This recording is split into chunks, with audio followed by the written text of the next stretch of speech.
You can read any version that you want of it. It all means exactly the same thing. It's judgment day. It's the end of the world.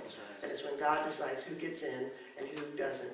And really, those who are in are already in the kingdom. Okay? We're in the kingdom now. But the problem is some people think they're in the kingdom and they're not. And those are the ones saying, what's going on? I thought I was getting in. I thought I was in. What's going on? You didn't know me. You don't know me. I don't know you. What's going on? And there's other verses, other places that say, you know, I cast out devils and I prophesied. Nope, I don't know you.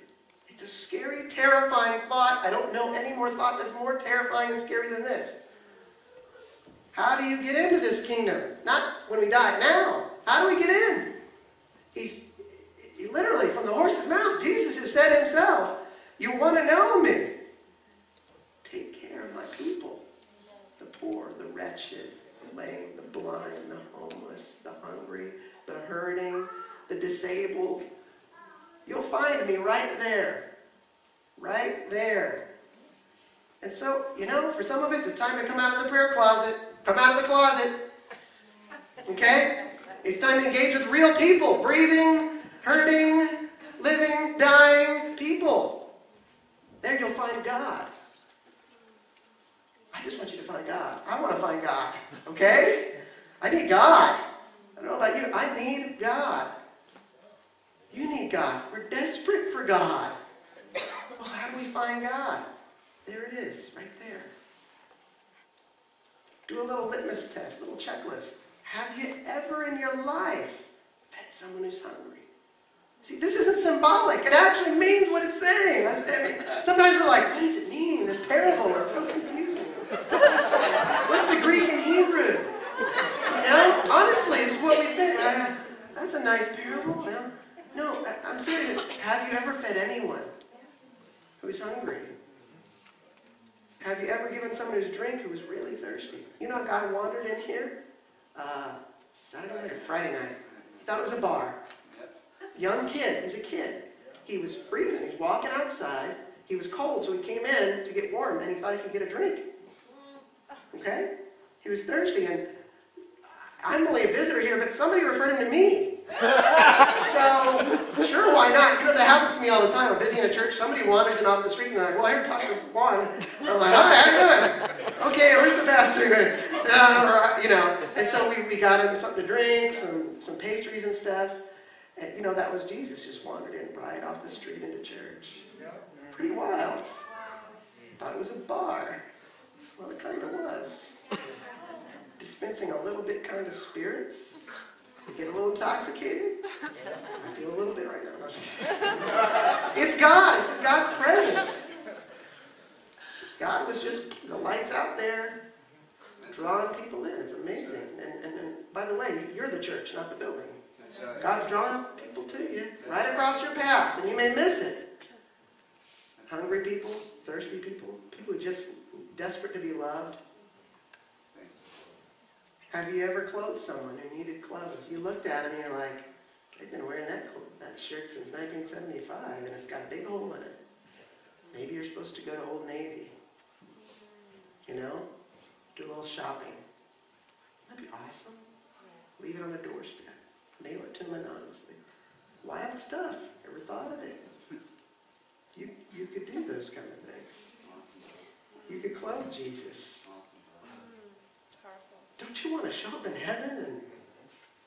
And he goes, man, when you did that for me, that was awesome. I don't remember. Jesus, I don't even remember that. Oh, I didn't forget. It's kingdom stuff. Have you ever taken care of someone who's sick? Gone and hung out with them in the hospital? Have you ever been to jail or prison and spent time there? You know what's weird? There's no sinner's prayer mentioned in this verse. You know the sinner's prayer isn't even in the Bible? That's weird. I like the sinner's prayer. I lead people in it all the time. It's not even in the Bible. But it helps people get to Jesus. What the heck?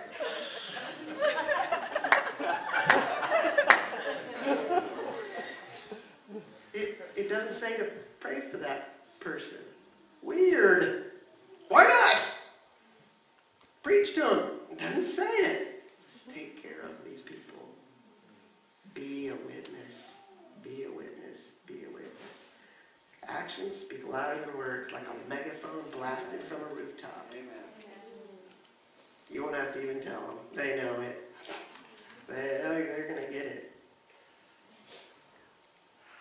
I'm going to kind of close with this story. When I was in Bible college in Christ for the Nations, alumni here,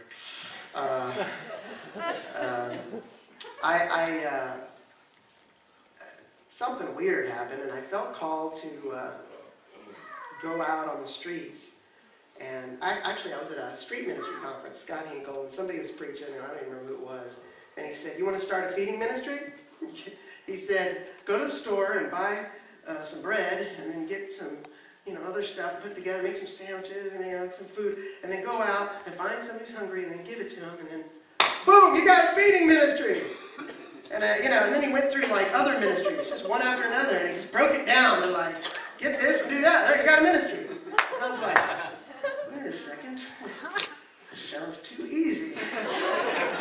Even I can do this, So I went to the store and I got a big loaf of, Wonder Bread and wonderful air bread, and I got it out and I made some peanut butter and jelly and some bologna and cheese and the kind of stuff I ate, and I polished it. And I put them back in the bags, I stacked them back in there and twist-tied it, and I had these bags, and I went to downtown Dallas. And I was walking around downtown Dallas, and I was looking for hungry people. Where are the hungry people?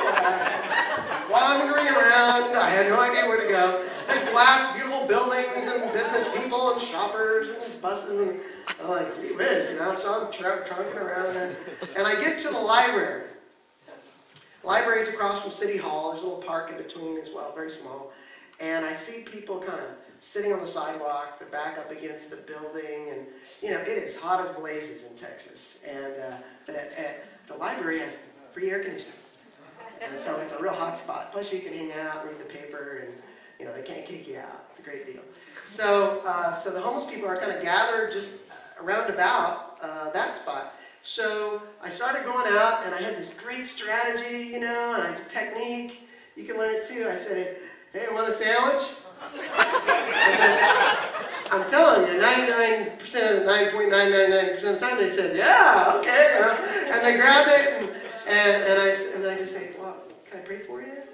And then I would just say a quick, short little prayer. And then I'd go find somebody else, and they were kind of scattered around. I'd give out these sandwiches.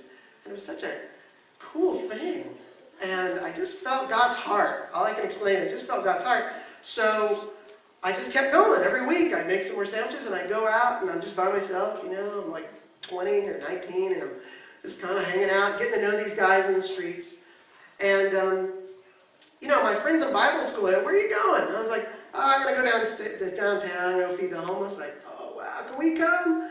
And I was like, "Well, okay, we got to get some more sandwiches, though. This is all I got, And so we made some more sandwiches, Pretty soon, there's like a team of people going out on the streets, passing out sandwiches, praying for people, leading people to the Lord. People get healed.